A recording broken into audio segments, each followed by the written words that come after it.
Bon après-midi. Bon après-midi. Moi, je m'appelle Mathieu. Et moi, c'est Sophie. Et bienvenue à la 4e épisode de l'Ordre de Jacques-Cartier, tome 1, un mystère en Ontario. Puis on espère que vous avez passé une superbe semaine.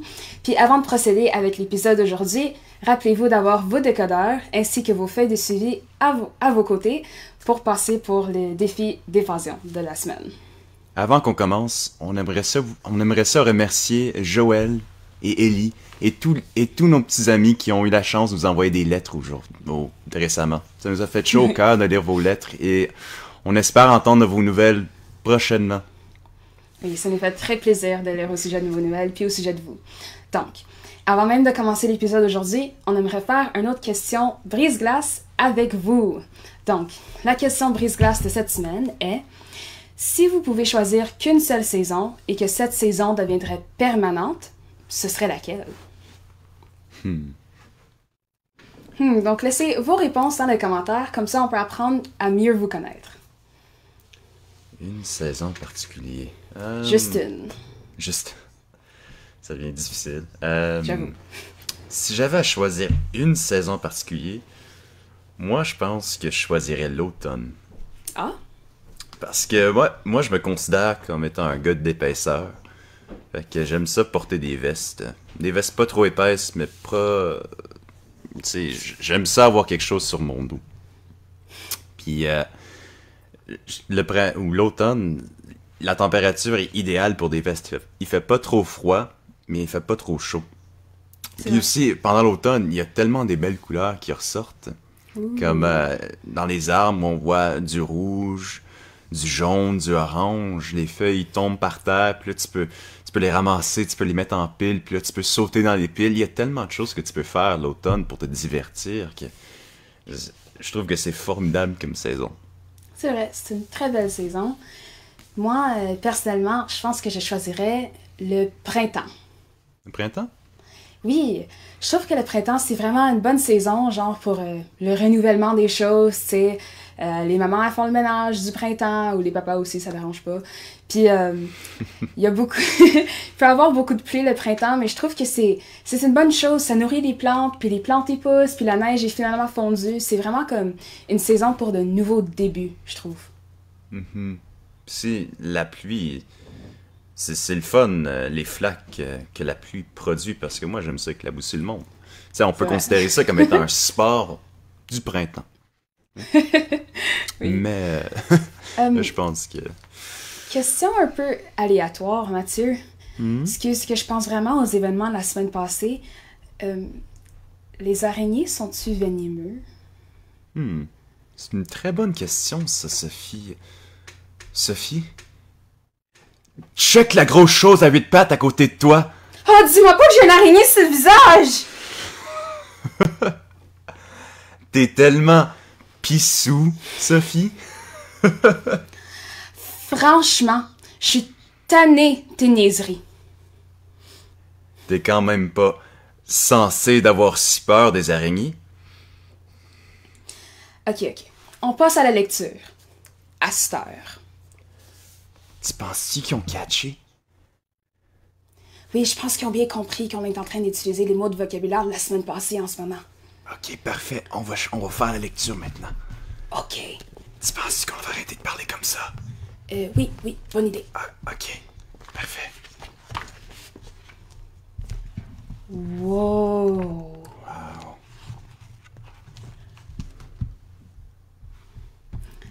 La clé. Essaye-la. Un code à 4 chiffres. Il y avait pas 4 chiffres dans la lettre de ton oncle, par hasard? Non, mais je commence. 0000, 0001, 0002... L'ordre de Jacques-Cartier. Le code doit être une date historique importante. 0020, 0021... T'avais pas dit qu'il y avait une mauvaise date sur le livre qui a brûlé les Winnebago? Tu sais, celui qui a ouvert le passage secret. Wendigo, Mathieu. Étienne Brûlé et le Wendigo. Hey, essaye donc. 1, 6, 3, 3. 1, 6, 3, 3. Haha! Qu'est-ce que tu ferais sans moi? Je suis un vrai Indiana Jones!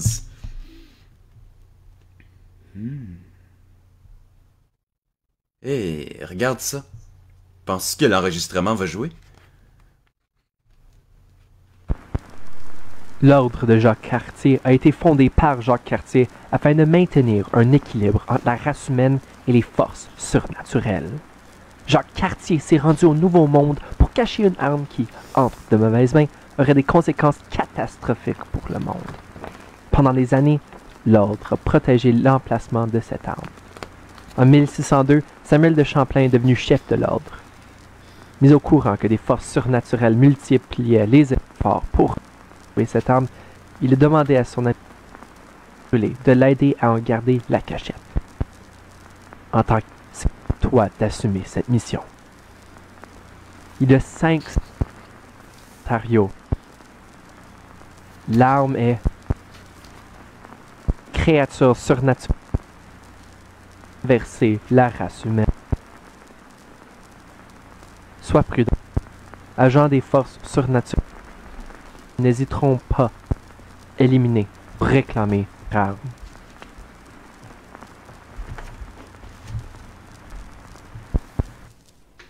Oh, ça se peut pas!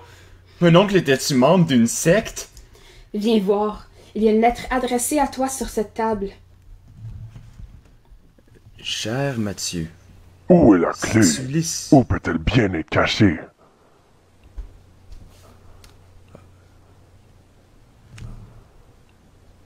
L'ordre de Jacques Cartier ne pourra plus nous arrêter. Cher Mathieu, si tu lis cette lettre, c'est que je ne suis plus là. L'importante mission confiée à notre famille repose maintenant sur toi. Écoute l'enregistrement et tu comprendras tout. Ensuite, quitte le chalet au plus vite et rends-toi au sanctuaire des martyrs à Midland. Trouve Aldéo Lachance et il saura t'aider. J'aurais aimé pouvoir tout expliquer en personne, mais le sort en a décidé autrement. Ton oncle bien-aimé, Edward. Non, non, non, non et non! That's it! J'embarque pas dans une affaire de même. Je m'en vais me coucher. Bonsoir. Si ton oncle dit vrai, ce qu'on nous enseigne sur l'histoire du Canada est faux. L'ordre de Jacques Cartier nous aurait protégés de grands dangers. Forget it! Mon oncle Edouard était fou. Où est la clé? Où peut-elle bien être cachée? As-tu entendu? Ça ressemble pas pantoute à la voix de Paul. L'ordre de Jacques Cartier ne pourra plus nous arrêter.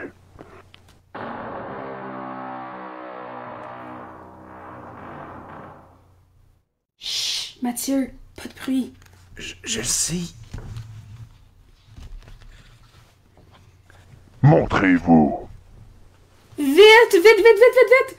Ah! Oh my god! Cachons-nous. Là, dans la craque. Oh, pas l'air. Oh! Je sais pas, ça m'a donné un peu chaud, ça.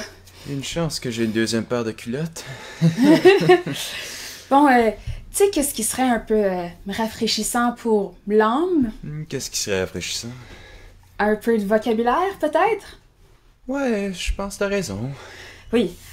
Bon, c'est l'heure de notre activité de vocabulaire de la semaine. Donc, aujourd'hui, comme d'habitude, nous allons faire un survol de toutes nos définitions, suivi par un survol de toutes nos expressions ou bien termes, suivi d'un survol de toutes nos définitions, puis ensuite, nous allons passer à l'activité. Donc, tout d'abord, la première expression est par hasard.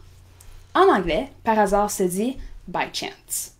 Puis si je le mettrais en contexte, je pourrais bien dire tu n'aurais pas un crayon par hasard?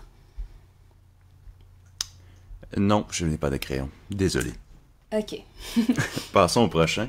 Le prochain mot de vocabulaire s'intitule « c'est ». La traduction en anglais, « you know ». Et si on met ça en contexte, « passe-moi la clé ». C'est celle qu'on a trouvée plus tôt. La prochaine chose est Wendigo. En anglais, Wendigo. Et si je le mettrais en contexte, Les Wendigo sont des créatures mythiques, des loups-garous. Oui, et c'est des Wendigo et non des Winnebago. Faut que je m'écrive ça en quelque part. Pour le futur. Mais en continuant, le prochain mot s'intitule enregistrement. La traduction en anglais, recording. Et si on met ça en contexte, écoute cet enregistrement sur ton téléphone. Ouh! Et le prochain, emplacement. La traduction en anglais est location. Puis si je le mettrais en contexte, ce serait l'emplacement du trésor est marqué par un X. La façon que tu as dit location, c'était groovy, genre. Ouais, location. Location. Location. Ah, j'ai aimé ça. Ouais, j'aime ça. Parfait. Merci. On va passer au prochain. Le dernier mot du vocabulaire de cette semaine, ou l'expression, s'intitule par la craque. La traduction en anglais, into the gap. Ici, on met ça en contexte. La souris va passer par cette craque dans le mur. Parfait. Donc, passons au survol de toutes nos définitions. Alors, nous commençons avec contraction de tu sais. Suivi par technique pour conserver les sons ou les images. Suivi par espace entre deux endroits. Suivi par de façon imprévue. Suivi par créature surnaturelle de la mythologie algonquienne. Et conclu par un endroit. Donc, maintenant que nous avons appris à connaître nos définitions et nos termes, nous pouvons maintenant passer à notre activité d'association. Wouhou! Alors, le premier mot s'intitule par hasard. N'oubliez pas de mettre vos réponses dans les commentaires afin de pouvoir nous aider durant cette activité. Par hasard. Par hasard, par hasard, par hasard.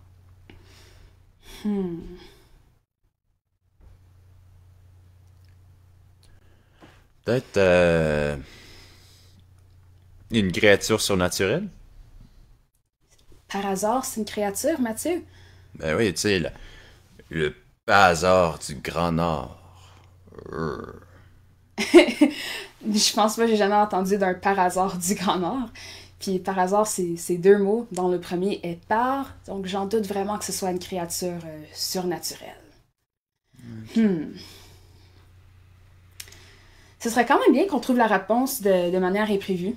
Ben, ça serait super si on pouvait trouver la réponse de cette façon-là, tu sais. Tu viens de le faire. Ah! Tu viens de mettre la réponse dans ta phrase, puis là, faut juste qu'on trouve c'est quoi qui est bon dans ta phrase, puis faut qu'on la place comme étant la définition. Alors, ça te dérangerait pas de juste me redire ta phrase? J'ai dit, ce serait cool de trouver la réponse de façon imprévue. Imprévu. De façon imprévue. De façon imprévue étant une des définitions qui se retrouvent dans notre tableau.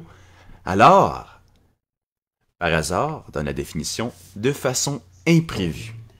Et voilà, la première de trouver, il en reste juste 5.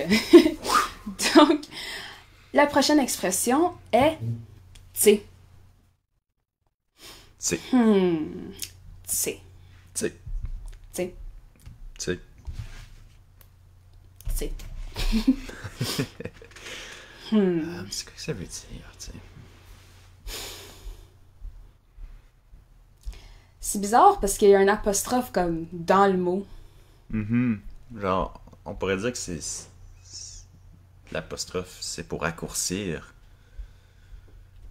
ce qu'on essaie de mettre ensemble.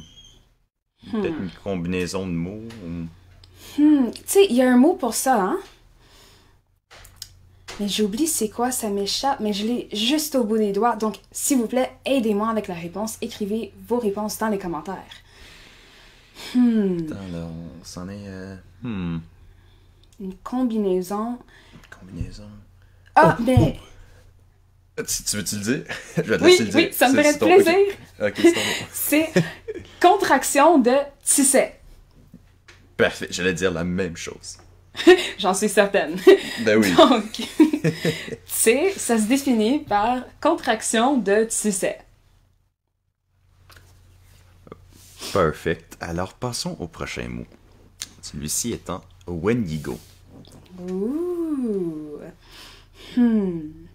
Ça, je me demande vraiment, ça veut dire quoi, Wendigo, tu sais? Hmm.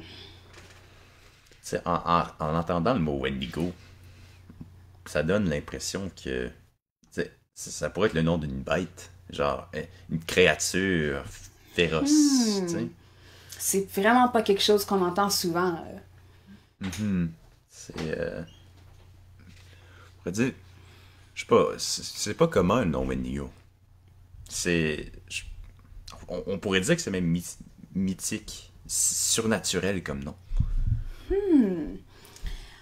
Ça se pourrait que ça se trouve dans nos définitions. Ça se pourrait. Et... Ah ben oui, regarde, la créature surnaturelle de la mythologie algonquienne. Yes! Alors, Wendigo donne la définition créature surnaturelle de la mythologie algonquienne. Wow! Non, c'est vraiment du bon travail. Merci à vous, à l'autre bord de l'écran, de nous avoir aidés. Puis, on continue l'activité avec le mot enregistrement. Enregistrement.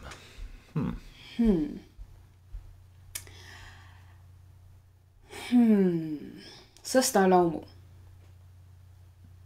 Enregistrement. 5 syllabes. Enregistrement.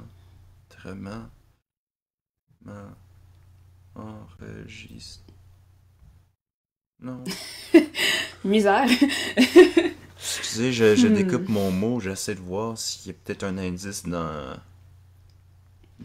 les syllabes.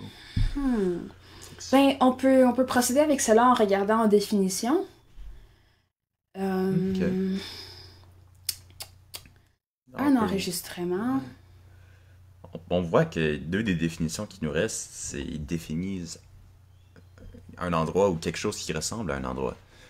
Oui, puis on sait bien qu'un enregistrement, c'est pas un endroit. Oui. Donc, il nous reste technique pour conserver les sons ou les images. Fait que je pense que... Ah, et voilà! Oui, c'est bien déduit.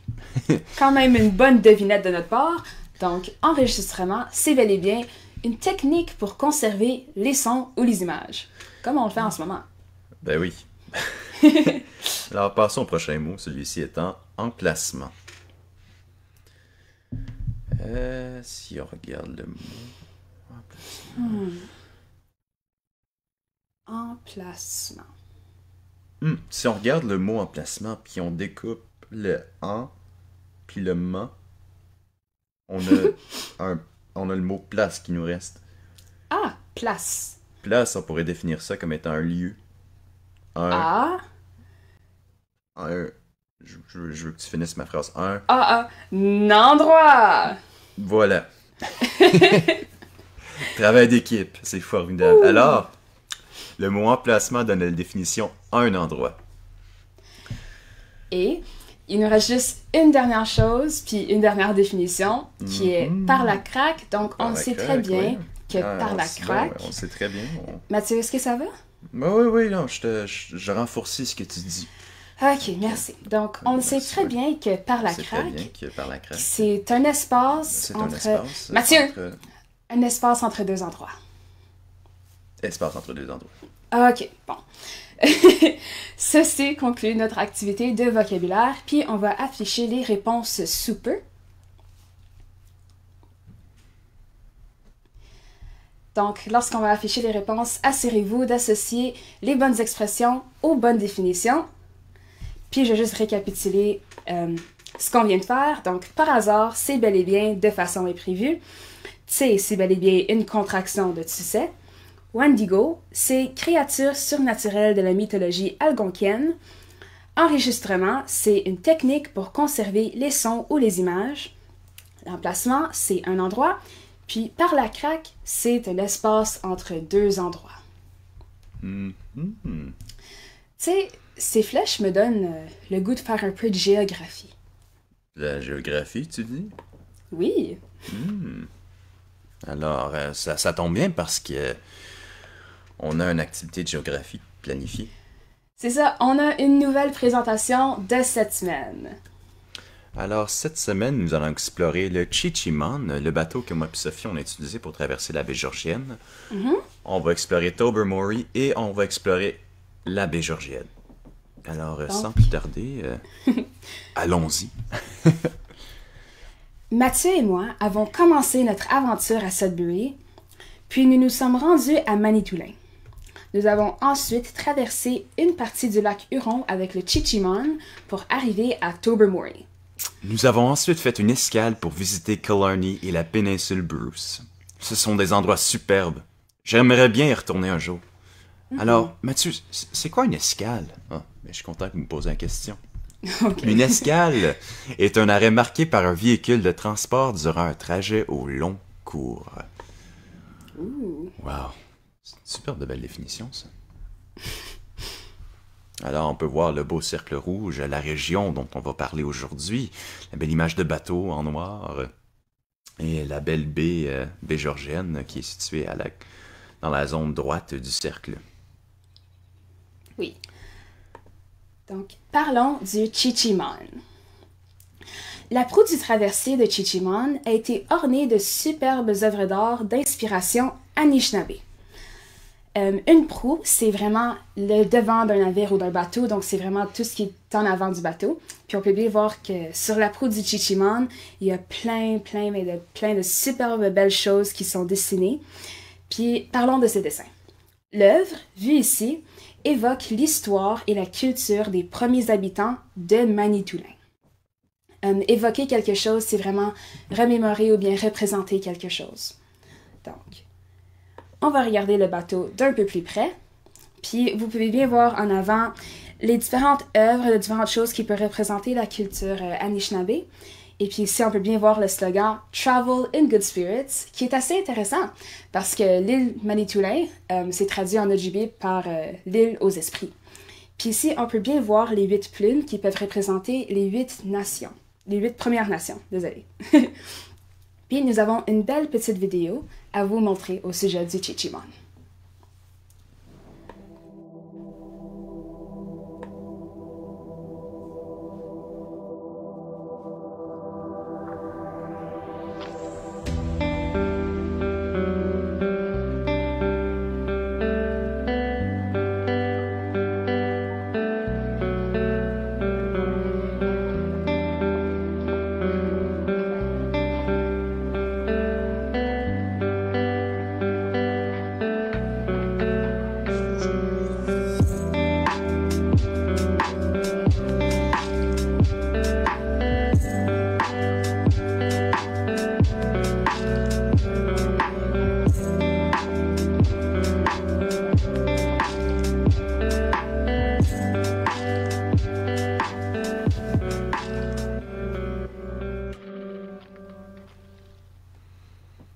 Wow!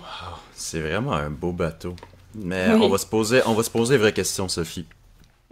Selon toi, combien d'autos tu penses qui peuvent fitter dans le bateau? Oh! Ça, c'est une très bonne question. Je n'avais pas pensé à ça. Mais tu sais, ça, c'est une bonne question à poser aux personnes à l'autre bord de l'écran. Donc vous, si jamais vous trouvez combien de bateaux qu'on peut mettre dans la traversée du Chi-Chi-Mon, écrivez-les dans les commentaires. On aimerait vraiment savoir la réponse. Alors, continuons avec notre présentation. Parlons de Tobermory et la péninsule Bruce. Alors, cette région possède de nombreux paysages naturels, mais l'un des paysages les plus impressionnants devrait être le parc national de la péninsule Bruce et son littoral turquoise. Alors, une péninsule, c'est une pointe de terre entourée d'eau, mais seulement sur ses 3 côtés, non tout entouré d'eau. Alors, il y a encore une connexion à une plus grosse partie de terre, mais c'est une genre de pointe qui sort de la terre principale et qui se projette dans soit un lac ou dans la mer ou dans l'océan. Wow! Et littoral, sa définition, c'est une zone sinueuse où s'établit le contact entre la mer ou un lac et la terre. Vraiment des belles définitions aujourd'hui. Et des vraiment belles images. Donc, le savais-tu? Savais-tu que la péninsule a été formée il y a plus de 450 millions d'années? Ça, c'est beaucoup d'années. Wow! Sur les falaises, on voit des couches de roches superposées. Juste pour clarifier un peu, une falaise, c'est bel et bien un escarpement rocheux créé par le travail des eaux. Puis pour expliquer superposé, je vous demande de placer votre main droite devant vous. Ensuite, placez votre main gauche par-dessus votre main droite. Ok. Conséquemment, votre main gauche est superposée sur votre main droite. Très bien Ouais. expliqué. Chapeau à toi. Merci! De plus, il y a même des cèdres de plus de 1000 ans qui poussent sur cette falaise. Puis des cèdres, c'est des arbres. C'est bien dit. Très simple.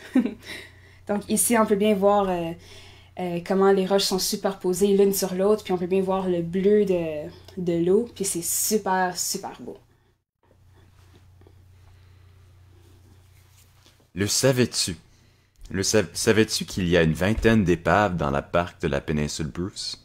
La région est super connue par les plongeurs. Les eaux sont très claires.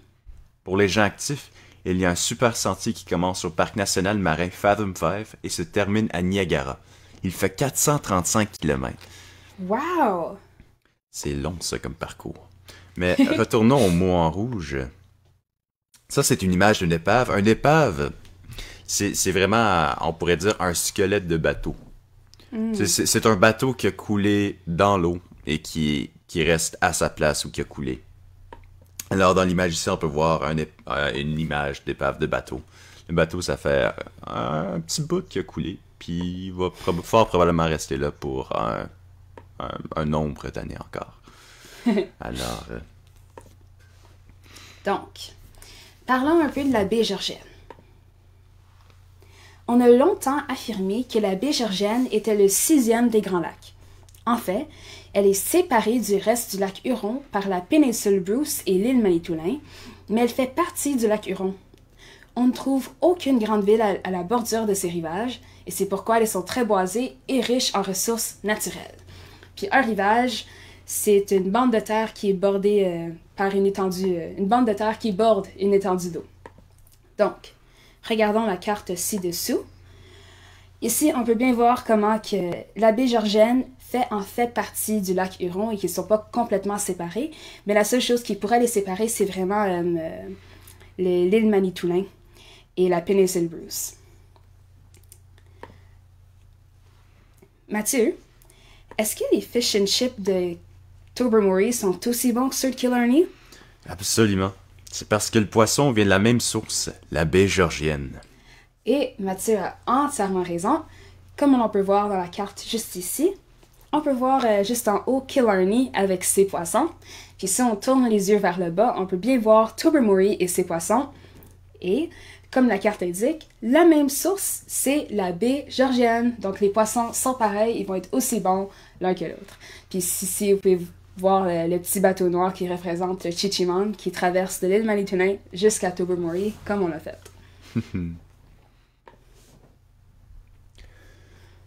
Parfait. Alors, ceci conclut notre présentation, mais je pense on pourrait dire une seconde partie à notre présentation, non?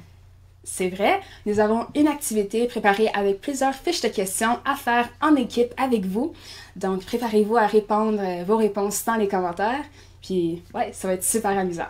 Effectivement, on y retrouve quelques fiches avec de nombreuses questions. Certaines questions demandent des réponses à développement, certaines à courte réponse et certaines à choix personnel. Alors, sans plus tarder, commençons avec la première fiche. Fiche 1 et non fiche 1, poisson. Alors, le lac Huron est le 2e des grands lacs par sa superficie et le premier par la longueur de son rivage. On a longtemps affirmé que la baie Georgienne, au centre du cercle noir sur la carte, était un 6e lac. En fait, elle est séparée du reste du lac par la péninsule Bruce et l'île Manitoulin. On ne retrouve aucune grande ville à la bordure de ces rivages, c'est pourquoi ils sont très boisés et riches en ressources naturelles. La première question est: quelles sont les ressources et les services que procure le lac Huron?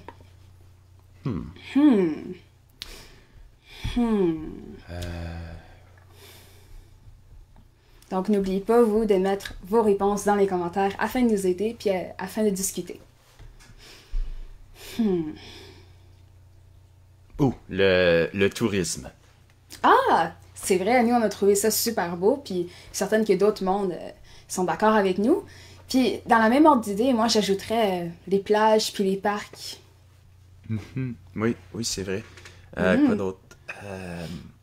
Ah, le commerce maritime. Ah! Très vrai, très vrai. Alors, mettez vos réponses dans votre petite case et on va passer à la prochaine question. Alors, la prochaine question. Nomme 4 types de poissons qu'il est possible de pêcher dans le lac Huron. Ouh! Sortez vos connaissances de pêcheurs. C'est ça. Euh, Ah! Mais, tu sais, qu'est-ce que j'ai mangé hier soir, Mathieu? hmm? J'ai mangé du saumon. Oui, puis on peut pêcher du saumon dans la baie Georgienne Oui! et dans le lac Huron, bien sûr. Oh, dorénavant, tu devrais m'en sauver une assiette. Doré, le poisson. Oh! Dorénavant. Oui. Je vais m'améliorer, je te le jure. Ça va y aller. OK.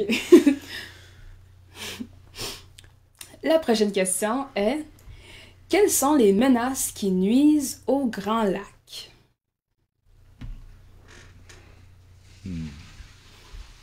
Ouh.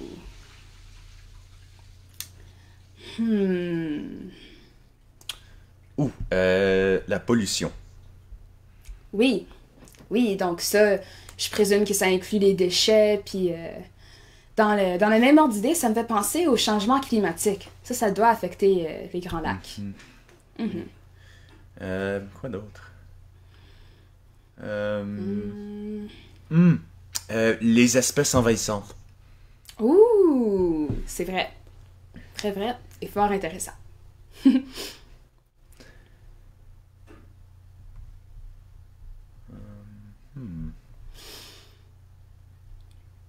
Peut-être même la production d'énergie. Ouais, non, je pense que t'as raison. Bon, je crois qu'on a travaillé assez fort. On va regarder aux réponses ensemble. Et les voilà. Donc, sachez que si vous avez une réponse qui n'est pas à l'écran, ça veut pas dire que votre réponse est mauvaise, c'est qu'il y a tellement de bonnes réponses à ces genres de questions-là qu'on n'aura même plus de place sur la feuille pour les écrire. Donc, assurez-vous d'inscrire soit des nouvelles réponses, en discuter avec vos amis, puis trouver des nouvelles choses. Sophie, pendant qu'ils transcrivent les réponses, attends-tu de faire une petite toune, une petite musique, un peu de musique d'ambiance? Ouh, bonne idée, je suis partante. Jeopardy, ça va-tu? Jeopardy. Oui, t'es prête?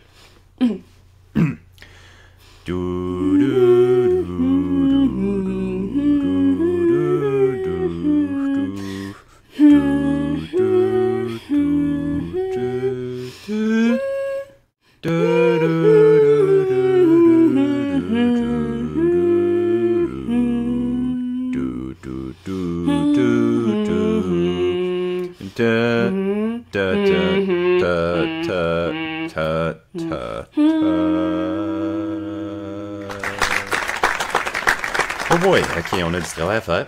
Mais Oui. je pense qu'on peut seulement monter de ce qu'on vient de faire. On peut juste s'améliorer, t'as tellement raison. Parfait. C'est beau. Parfait. Passons à la prochaine fiche. Celle-ci étant la fiche de poisson. Fiche comme étant poisson en anglais. Ok. Il faut juste que je m'explique pour clarifier. Alors, place le nom des poissons sous l'image correspondante. On a esturgeon, saumon, perche chaude et doré. Ouh. Les 4 super poissons. Alors, lisons les indices. Le premier indice pour le premier poisson. Poisson qui se retrouve souvent dans les sushis. Si vous connaissez la réponse, assurez-vous de mettre la réponse dans les commentaires. Ah, mais ça revient à ce que j'ai mangé hier soir. Ouais, c'est du saumon. Ah, ben oui. Ouais. Ben, je connais pas comment. Je sais pas comment ça a l'air un saumon, mais je prends ton mot. Moi, je connais juste comment ça a l'air à l'intérieur, mais pas à l'extérieur. Crois-moi, les saumons, on utilise ça souvent dans les sushis et c'est délicieux. Je peux imaginer. Passons à la deuxième indice. Sa bouche pointe vers le bas et il mange comme un aspirateur.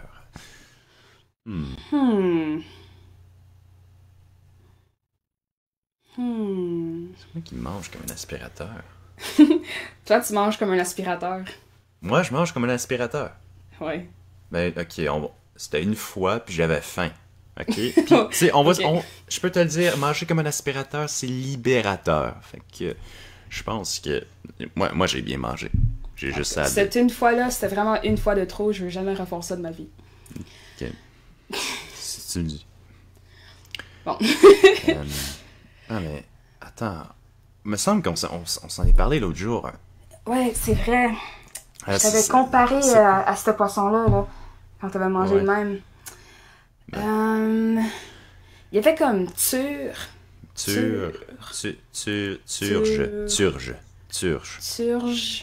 Esturgeon. Esturgeon.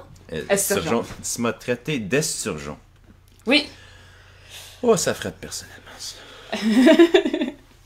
Ouch. Donc, le deuxième poisson, c'est bel et bien un esturgeon. Poisson prochain.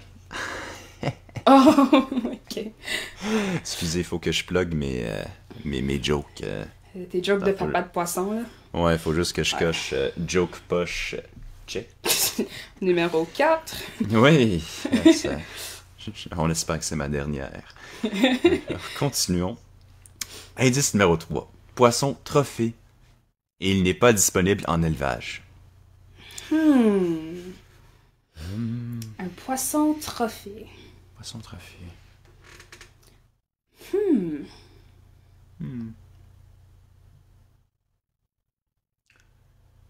Oh, attends. Il me semble que mon oncle Edouard avait ce poisson-là sur son mur dans la chambre où j'allais coucher. Oh! Oui, C'est quoi ça? oui. Puis le poisson avait une clé dans sa bouche, puis on a pogné la Oui, clé, oui. puis... Mais- Ok. C'est quoi son nom? Oh, si je l'ai au bout de mes doigts, je te jure, c'est... Doré. Dory. Désolé. Dory. C'est pour ça qu'il faut pas manger comme un aspirateur. Ouais, je pense que ça me revient, là. Mais... Oh, ça... Doré. Oui, c'est ça notre troisième poisson. Oui. Alors, passons au quatrième. Poisson tigré avec nageoire orange. Et puisqu'il nous reste ou un nom de poisson, celui-ci est une perche chaude. C'est un perche chaude ou une perche chaude? Ouh, c'est une bonne question à poser. Vous, à l'autre bord de l'écran, est-ce que vous savez si c'est un perche chaude ou une perche chaude? Parce que nous, on le sait pas. C'est bien ça. Alors, passons à la fiche de réponse. Et Vous voilà. avez super bien écrit les noms de poissons. Là, on est rendu vraiment expert à la pêche, là. Ben oui, on est des pêcheurs extraordinaires. Ouhou! Grand-papa va être fier. Alors, continuons à notre prochaine fiche. Celle-ci Oui. est en fiche 2. Les rivages de la baie Georgienne est très boisé et riche en ressources naturelles. Entre d'autres, il y a des cèdres de plus de 1000 années qui poussent sur ces falaises. En plus, on y retrouve des roches qui ont été formées il y a plusieurs millions d'années. Parmi ces roches et ces minéraux, il y a du granit, le quartz, le nickel et l'uranium. Wow! Quel est le type de roche que nous observons sur la photo suivante? Puis ensuite, il suffit d'encercler la bonne réponse entre des roches ignées, des roches sédimentaires et des roches métamorphiques. Puis aussi, une information supplémentaire, c'est que c'est dans ce type de roche que l'on trouve des fossiles, traces d'animaux ou de végétaux imprégnés dans la roche. Bon, cette question est un peu plus difficile que l'autre qu'on a eu auparavant avec les poissons. Ouais, faut qu'on sorte notre cerveau expert roche. Et voilà, nous avons d'autres informations au sujet des roches. Oui, alors nous avons notre fiche. Il y a 3 types de roches. Alors, nous avons les roches ignées, les roches sédimentaires et les roches métamorphiques. Ça, c'est un Oui. beau mot, métamorphique. Ouais. Ça glisse sur la langue, tu sais. Métamorphique. Ok, bon. Les roches ignées sont les roches qui résultent du refroidissement et de la cristallisation du magma. Les roches sédimentaires sont les roches formées par l'accumulation graduelle de sédiments. Et finalement, les roches métamorphiques... Ben, Mathieu, tu veux dire ça là? Ben, je veux pas te voler la parole, mais les roches métamorphiques sont des roches qui ont subi une transformation à cause de la chaleur ou de pression présente dans la croûte terrestre. Pas là, mon Dieu, c'est excitant ça. Wow, ok. Bon, maintenant qu'on a appris un peu plus au sujet des roches, on peut retourner voir notre question puis pouvoir la répondre ensemble. Oui. Alors, pourrais-tu que ça soit des roches métamorphiques? Est-ce que tu dis juste ça parce que t'aimes vraiment le mot? Oui, j'aime vraiment le mot, mais je pense que c'est pour obtenir notre but de la réponse, tu sais. Ouais, ok. Puis ça serait juste parfait si les roches métamorphiques, ça serait la réponse. Ben, selon ce qu'on a lu il y a pas longtemps, c'est des roches qui ont subi une transformation à cause de la chaleur ou de pression présente à cause de la croûte terrestre. Donc, je pense pas que c'est le cas avec l'image qu'on a juste à droite. Ouais, ok. Désolé, Mathieu. Mais bon, ouais, pour une autre fois. Ouais. Est-ce que vous pensez peut-être que ce serait des roches ignées? Mais je pense pas que ce soit des roches ignées non plus. Parce que tout à l'heure, on a lu que les roches ignées sont résultat de refroidissement puis de cristallisation de magma. Puis je pense pas qu'il y a du magma autour de l'eau. Oui, ça serait peut-être une réaction, ça, s'il y en avait. Mais, ouais, on va barrer les roches ignées, on va les garrocher en arrière de nos épaules. Ok. Non, alors, là, il reste juste une dernière roche, les roches sédimentaires. Ah! Puis juste pour vérifier la réponse puis lire sa définition encore une fois, les roches sédimentaires sont bel et bien des roches formées par l'accumulation graduelle de sédiments. Puis on dirait que c'est ça qui s'est passé dans la photo. Effectivement, on pourrait même dire que les roches sont superposées l'une sur l'autre. Ouh, c'est vrai, c'est vrai. Donc on peut savoir que la roche a graduellement été formée par ce sédiment. Effectivement. Donc, je pense que on peut bel et bien dire que la réponse, c'est les roches sédimentaires. Oui. Donc ce sont des roches sédimentaires parce qu'elles s'accumulent en différentes couches superposées. Wow. Ça, c'était un très bon travail d'équipe. Oui, je pense que je vais rajouter expert de roches sur mon CV. Parce que- Expert de roche, expert de poisson. Oui, super pêcheur. On vous encourage à faire la même chose. Vous êtes tous des experts et des expertes. Oui. Alors, passons à la 3e fiche. Connais-tu Étienne Brûlé? Que sais-tu de lui? Il s'agit d'un personnage important dans l'histoire des Franco-Ontariens. Il est le héros de l'Amérique française. Il y a très peu de récits historiques à son sujet, mais plusieurs légendes parlent de lui. Les historiens poursuivent la recherche et découvrent de plus en plus d'informations à son sujet. Ouh, puis avant de procéder aux questions, pour cette fiche-ci, elle est un peu particulière. Ce sont vraiment des réponses à développement. Donc, Mathieu et moi, nous allons lire les questions, vous donner un peu de temps pour en penser puis écrire vos hypothèses, puis nous aussi, on va y penser puis partager nos idées. On va faire ça pour chaque question, puis ensuite, nous allons partager les réponses ensemble, puis en discuter ensemble en équipe. Parfait. Alors, passons à la première question. Qui est Étienne Brûlé?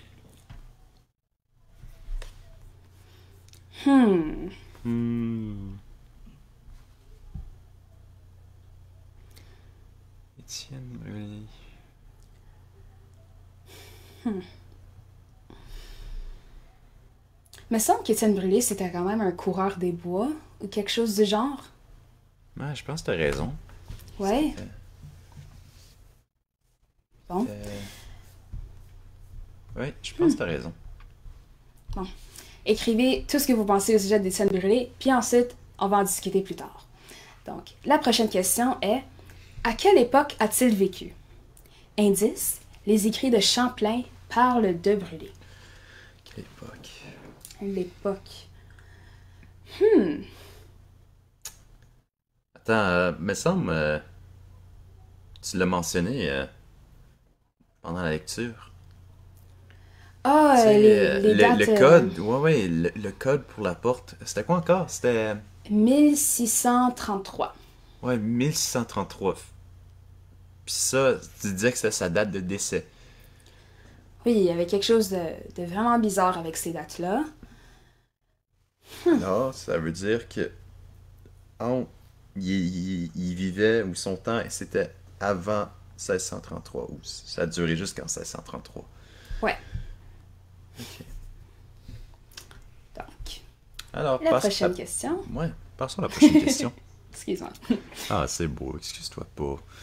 Quelle tâche a-t-il accompli pour la France? Ouh! Les tâches qu'il a accomplies pour la France. La France. Ça, il pourrait avoir beaucoup, beaucoup de réponses, j'imagine. C'est un homme à tout faire. Oui.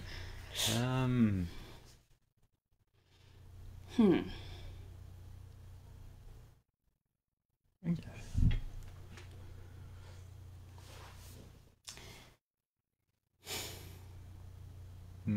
Bon, je pense qu'ils ont eu assez de temps d'écrire plusieurs hypothèses. Oui. Je pense que t'as raison. Oui. Donc, je vais passer à la dernière question. Comment est-il mort? Ouh. Ça, c'est fort intéressant. Tu trouves? Oui. T'es-tu le genre de penser que la mort de quelqu'un, c'est genre... on rajoute des épices, genre, à son histoire? C'est intéressant de voir comment les choses peuvent finir, puis comment les choses étaient dans le temps. Donc, j'ai hâte de savoir comment c'est venu à sa fin, là. Ok. Ouais, ben, maintenant que tu te parles, maintenant que tu le dis, moi, tout, je pense que je suis curieux de voir comment est-ce qu'il a quitté notre monde. Et voilà les réponses. Alors, pour la première question, la réponse... il était un explorateur français, un coureur des bois, brûlé à cohabiter avec les Autochtones chez les Hurons-Wendat, selon la demande de Champlain. Ouh! Wow, ça je le savais pas trop. La deuxième question... Ah? Ben oui, tu disais qu'il était un coureur des bois, fait que t'étais sur une piste. C'est ça, puis je suis certaine que vous, à l'autre bord de l'écran, vous étiez sur une bonne piste aussi. Ben oui. Donc, la deuxième question, à quelle époque a-t-il vécu?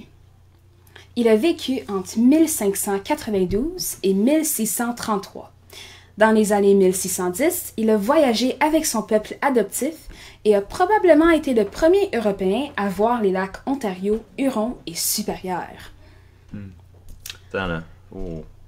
92, 33. Oh, est-ce qu'on essaie de faire la mathématique?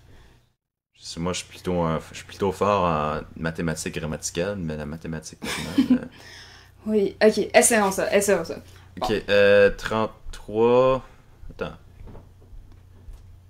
Ok, fait que 1633, il y avait 33 ans. Là, t'ajoutes les 8 ans qu'il a vécu entre 1592 puis 1600. Fait que 33 plus 8, ça donne... 41. 41? Oui, c'est 41. 41. Ben oui. Donc, Étienne Brûlé arrivé à l'âge de 41 ans. Parfait. Ça se peut que ce soit l'âge de vos parents. Très intéressant. Ben oui. Parfait. Alors, continuons avec la troisième question. Quelle tâche a-t-il accompli pour la France? Il était un marchand de fourrure. Il a enseigné Il a enseigné le Huron aux pères missionnaires. Il a été consultant avec influence des connaissances des Hurons-Wendat pour la réalisation des cartes réalisées par Champlain. Et il était présent lors de plusieurs batailles, dont celle entre les Iroquois et les Français. Champlain était allié des Hurons-Wendat. Ouh, il a accompli tellement, mais tellement de choses pour la France. Toute une liste, mon Dieu. Phénoménal. Ça, il y a tout ça dans son CV à lui. Donc, la dernière question, et non la moindre, comment est-il mort? Étienne Brûlé a été capturé par les Anglais et emprisonné à Londres. Il a été assassiné pour des raisons politiques par les Hurons-Wendat, son peuple adoptif pour trahison. On parle-tu de Londres, Ontario, ou est-ce qu'on parle de Londres, Londres? Londres, Londres. Londres, Londres, ok. Ah ouais, ok, il a voyagé loin. Ok. Ouais. Bon. Ben, maintenant qu'on a pu apprendre beaucoup, mais beaucoup plus au sujet de l'histoire d'Étienne Brûlé, je pense que c'est... J'ai du mal à formuler des choses dans mon cerveau, là. Ah! Après un développement de même, j'ai tellement d'informations à mettre. On a une activité parfaite pour les cerveaux ramollis. On va faire un défi d'évasion. Donc, comme d'habitude, assurez-vous d'avoir votre décodeur ainsi que votre feuille de suivi à vos côtés. Puis, juste pour faire un retour sur la semaine passée, nous avons trouvé la lettre encadrée R pour nous révéler la lettre décodée D. Donc, passons au défi de cette semaine et lisons la mise en situation ensemble. Chers amis, nous avons la clé, mais où se trouve la porte qu'elle ouvre? Dans le bureau de l'oncle de Mathieu, j'ai trouvé un passage secret. Le livre, Étienne Brûlé et les Wendigo, ouvre le passage à un tunnel sombre. Je m'interrogeais sur la date inscrite sur la couverture du livre quand soudain apparut un passage secret. Tout au fond, une porte porte un écriteau. Ordre de Jacques Cartier. Qu'est-ce que c'est? Elle est fermée à clé. Notre clé ouvre cette porte, mais nous devons aussi ajouter un code à 4 chiffres. Peux-tu nous aider à trouver ce dernier code? Donc, le défi d'aujourd'hui est composé de plusieurs questions historiques et ça tombe bien parce qu'on vient de faire un petit peu d'histoire ensemble. Donc, il suffit d'entourer le chiffre qui correspond à la bonne réponse pour chaque question, ensuite faire la somme de tous ces nombres et finalement décoder avec la lettre encadrée et la clé du code. Parfait. Tu veux-tu que je lise la première question, Sophie? Vas-y fort, Mathieu. Qui est Étienne Brûlé? Est-il un coureur des bois au pays des Hurons? Ou est-il un seigneur avec de grandes terres en Nouvelle-France? Donc, n'hésitez pas de nous aider avec ce défi en écrivant vos réponses dans les commentaires.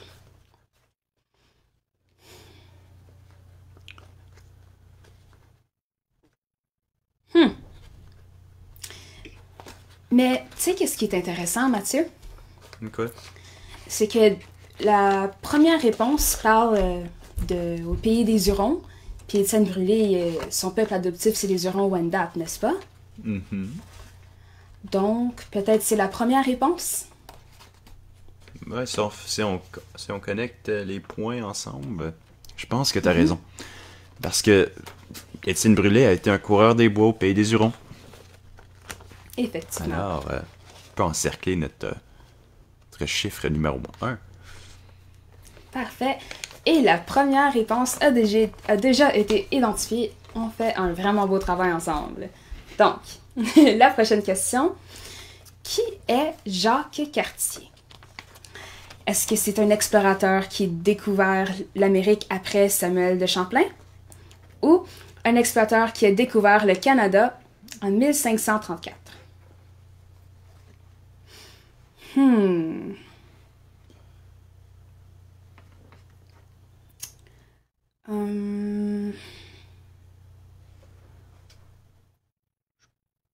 pense pas que Jacques Cartier puis Samuel de Champlain ils ont vécu en même temps.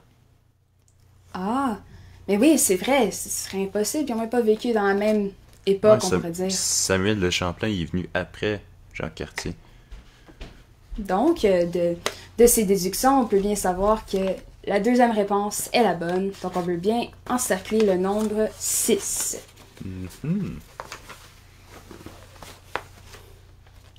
Parfait. Alors, passons à la prochaine question. Est-ce qu'Étienne Brûlé a voyagé avec Jacques Cartier? Oui, ils ont uni leurs efforts pour la France. Ou non, Brûlé a vécu en 1592 et 1633. Il a voyagé avec Samuel de Champlain. Hmm. Ben, selon nos informations que nous avons reçues, qu'on vient de discuter, Étienne Brûlé a voyagé avec Samuel de Champlain. Ah, Puis il aurait pas pu connaître Jacques Cartier parce que Étienne Brûlé, il a vécu après le temps de Jacques Cartier. donc, de ces déductions, on sait que la réponse est bel et bien le chiffre 3 pour la deuxième réponse. Et ensuite, on passe à la dernière question et non la moindre. Est-ce que Samuel de Champlain est devenu chef de l'ordre de Jacques Cartier? Soit non, Jacques Cartier a toujours été le chef de son ordre, ou oui, Samuel de Champlain est devenu chef de l'ordre en 1602. Je vais le dire, mais je pense pas que Samuel ou Jacques Cartier est un homme immortel. Non plus. L'ordre de Jacques Cartier a existé longtemps après l'existence de Jacques Cartier. Alors, je pense qu'on pourrait dire que oui, Samuel de Champlain est devenu le chef de l'ordre de Jacques Cartier. Donc, on encercle le dernier nombre 3. Et boum, nous avons maintenant tous les nombres qu'on a besoin pour faire la somme de ces nombres. C'est un défi à plusieurs étapes, mais on va y arriver. Donc, est-ce que vous êtes prêts à faire un peu de mathématiques avec nous? Bon, nous allons additionner tous les nombres qu'on voit ici. Donc, Mathieu, je vais te poser les questions, puis tu vas me les répondre super vite, OK? Ben, oui, ok. OK, bon, il y a là un peu de pression, là. 1 plus 6. 7. Wow. 6 plus 3. 6 plus 3? C'est pas 7 plus Désolé. Oh, je me suis mélangée, là. La pression, j'ai un peu chaud. OK. 3? C'est moi qui ai de la pression. Oh, c'est trop difficile. C'est Ok. 10, c'est 10, c'est 10. 10, oui. Puis ensuite, 10 plus 3. 10 plus 3, 10 plus 3, 13. Et voilà. La somme de tous ces nombres est 13. Bon. Là, il suffit de trouver avec quelle lettre de l'alphabet 13 correspond. A, B, C, D, E, F, G, H, I, J, K, L, M. M. M. Donc, on peut bien dire que notre lettre encadrée de cette semaine est M. Et nous avons maintenant toutes les informations nécessaires afin de passer au décodage. Décodage. Décodage. OK, donc, prenez votre décodeur et assurez-vous qu'il est à sa forme initiale, comme ceci. Donc, le A en dessous du A. Selon la fiche, nous savons que la clé du code est 24. Donc, prenez la roulette du haut et déplacez-le jusqu'au chiffre 24. Et ceci nous montre la lettre X.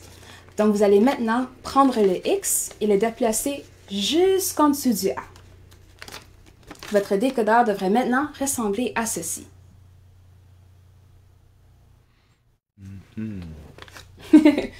Donc, maintenant que notre décodeur a trouvé sa nouvelle forme, il suffit d'utiliser la lettre encadrée, c'est-à-dire le M dans ce cas-ci. Donc, on trouve le M sur le plan blanc, puis on voit que le M est maintenant associé avec la lettre J. Oh, pardon, juste ici. Ici. Donc, on sait bien que notre lettre décodée de cette semaine est la lettre J. J. J. J. Comme Jacques. Jacques Cartier. Jacques Cartier, effectivement. Quelle belle déduction. Mathieu, quelle heure est-il? Sophie, si tu regardes en bas de ton écran, tu peux voir que l'heure va être juste là. Mathieu, C'est- je te pose la question pour te dire que c'est l'heure de la fin. Déjà? Déjà. Malheureusement. On dirait que ça passe plus vite, de plus en plus loin qu'on avance dans la série. C'est vrai, mais on dit que le temps passe vite quand on s'amuse. Donc, C'est vrai, c'est bien dit.